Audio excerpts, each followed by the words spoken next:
Hello and welcome to the Ripple Effect. I am Selena. Today's topic is a little more in depth and um, something that I know a lot of us struggle with. For me personally, it is something that I struggled with as a single mother, and that is learning how to forgive yourself. I think it's not just our particular group of women who are single mothers, but just people in general struggle with forgiving themselves for something that they feel that they shouldn't have done, or the shoulda, coulda, wouldas, or if they knew then what they know now. And I know for me, I struggled with forgiving myself regarding my son's father because I was so young and I did not. Ugh, this level of transparency is not something I am particularly used to, especially on a public platform. But to say I grew up in a very strict and religious home, and so I wasn't taught many things that people of the world were taught. So I was very young and naive when I met my son's father, and needless to say, I ended up becoming pregnant and having a child. And at the time, I believe I had just moved. We were in like a different state, and I had experienced this while being in the church. And the Southern church is very, very unforgiving. Very, very unforgiving. Um, and which I could not understand. I'll probably talk about that in another video. Church hurt. I could not understand that if we all are sinners, like the Bible say in Romans. Okay, I believe it's chapter. Let me not say what chapter because I can't remember off the top of my head. But all have sinned and fall short of the glory of God. And I could not understand in church, if we all have made mistakes, why was everybody so mean to me? Because I ended up having a child outside of wedlock because God loves everybody. Everybody um, has a sin. Mine was just evident.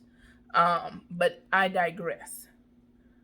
What I'm saying here is learning how to forgive myself because I felt that I wish I would have known better, I guess, or if I would have been up on game, I would have made different decisions. Like I said, at the time, I was ending my sophomore year in college, and this really changed the trajectory of my life. Thank God I did finish college and I did obtain a few degrees, but in at the moments, I guess during the time, it was hard to forgive myself because I felt like this decision could have ended differently.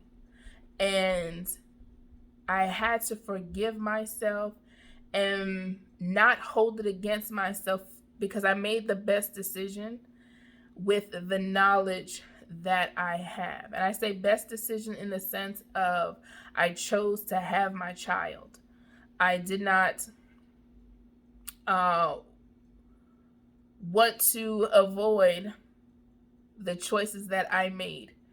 I was able to live with that and progress through it, and I'm blessed all the more for being his mother. And just being able to look in the mirror and say, you know what, I love myself. I am content with the life that I have, and that I forgive myself for the decisions that I made, that if I would have known different, if I would have had different knowledge, I'm sure the decisions would have been different.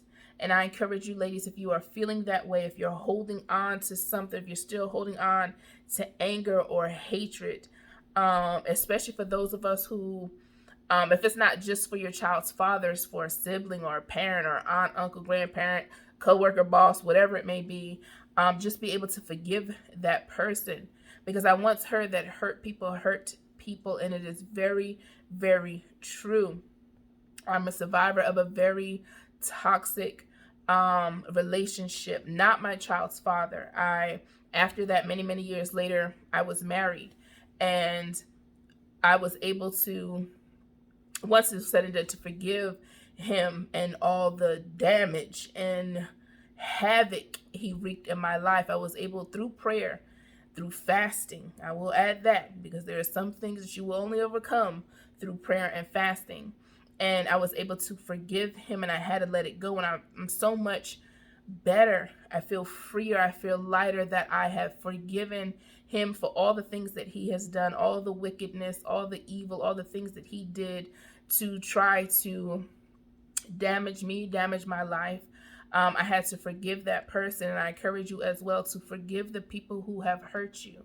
And even if you feel like you need to forgive yourself for hurting yourself, be able to forgive yourself. At the end of the day, it may not be easy, but it is something that is possible to accomplish. I am a living witness that I was able to accomplish those things and be able to say honestly that I don't have any hatred in my heart for anybody who's done me wrong, anybody who has hurt me and mistreated me.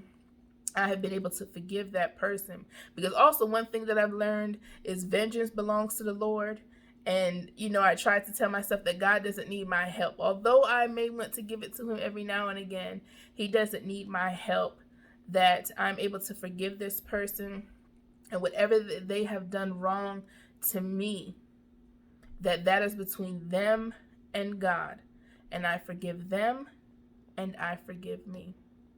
So as always, subscribe and join the OAC Nation, which to me has been quite of a tongue twister to say, but it stands for Overcomers and Confident. Thank you so much for watching.